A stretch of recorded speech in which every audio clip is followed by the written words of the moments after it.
নমস্কার বন্ধুরা, education culture YouTube চ্যানেলে তোমাদের প্রত্যেককে স্বাগতম।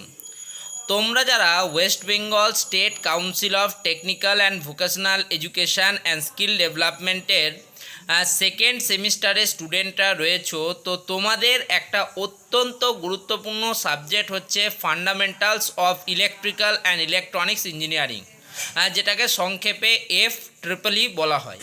তো এই সাবজেক্টটার অলরেডি পার্ট 1, পার্ট 2 এবং পার্ট 3 সাজেশান ভিডিও আমার এই চ্যানেল থেকে আপলোড হয়ে গেছে এবং প্লেলিস্ট আকারে অলরেডি চ্যানেলে রয়েছে। যাদের মনে হচ্ছে যে তারা এক্সামের জন্য প্রিপারেশান নিতে চায়, তারা অবশ্যই এই সাজেশানগুলো ফলো করবে।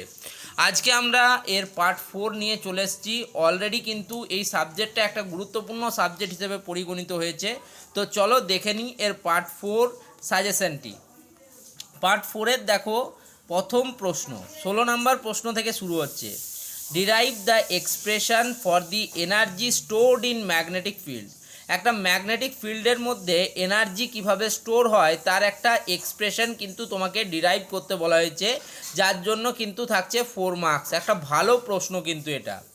পার্ট বিতে দেখো এই প্রশ্নেরই define EMF and state its unit. EMF অর্থাৎ ইলেকট্রোমোটিভ ফোর্স বলতে কি বোঝো এবং তার ইউনিট সেটা কিন্তু তোমাকে স্টেট করতে বলা হয়েছে।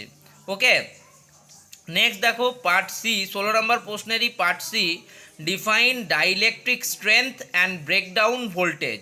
ডাইইলেকট্রিক স্ট্রেংথ এবং ব্রেকডাউন ভোল্টেজ বলতে কী বোঝো সেটা কিন্তু জানতে চাইতে পারে। তার জন্য থাকবে 2 মার্কস, অর্থাৎ প্রথম পার্টের জন্য 4 মার্কস, তারপরে পার্ট বি এর জন্য 2 মার্কস, পার্ট সি এর জন্য 2 মার্কস, টোটাল কিন্তু 8 মার্কসের এটা একটা কম্প্যাক্ট প্রশ্ন থাকবে তোমাদের। নেক্সট চলে যাব কোশ্চেন নাম্বার 17-তে। কোশ্চেন নাম্বার 17 দেখতে পাচ্ছ তোমরা দুটো পার্ট রয়েছে। পার্ট এতে বলছে দেখো state Faraday's law of electromagnetic induction. হ্যাঁ, ফ্যারাডের ইলেকট্রোম্যাগনেটিক ইন্ডাকশান বা তড়িৎ চুম্বকীয় আবেশ সংক্রান্ত যে সূত্র দুটি রয়েছে, Faraday's first law of motion, Faraday's first law of electromagnetic induction এবং Faraday's second law of electromagnetic induction, সেটা কিন্তু তোমাকে বিস্তারিত লিখতে হবে। তার জন্য 4 মার্কস রয়েছে। নেক্সট দেখো পার্ট বিতে কি বলছে, type of registers with their application. যে বিভিন্ন ধরনের রেজিস্টার্স রয়েছে সেগুলোর টাইপগুলো তোমাকে লিখতে হবে এবং তার যে অ্যাপ্লিকেশান অর্থাৎ ব্যবহার সেটা কিন্তু লিখতে হবে। তার জন্য রয়েছে 4 মার্কস, অর্থাৎ 4 + 4 8 মার্কস। নেক্সট চলে যাব কোশ্চেন নাম্বার 18।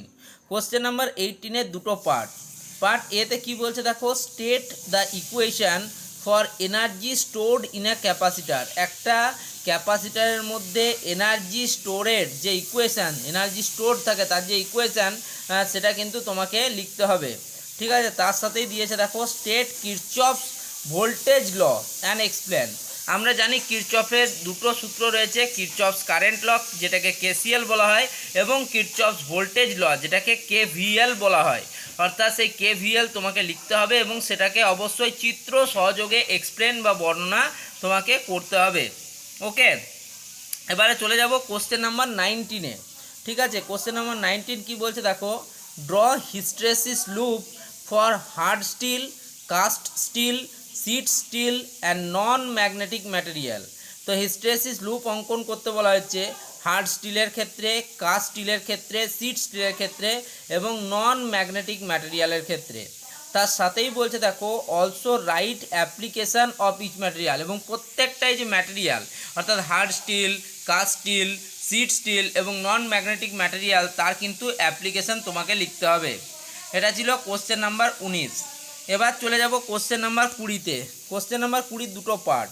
পার্ট এটা কি বলছে দেখো, calculate the inductance and energy stored in magnetic field of air cold coil of 300 centimeter long, 60 centimeter diameter and wound with 5000 turns and carrying 8 ampere current.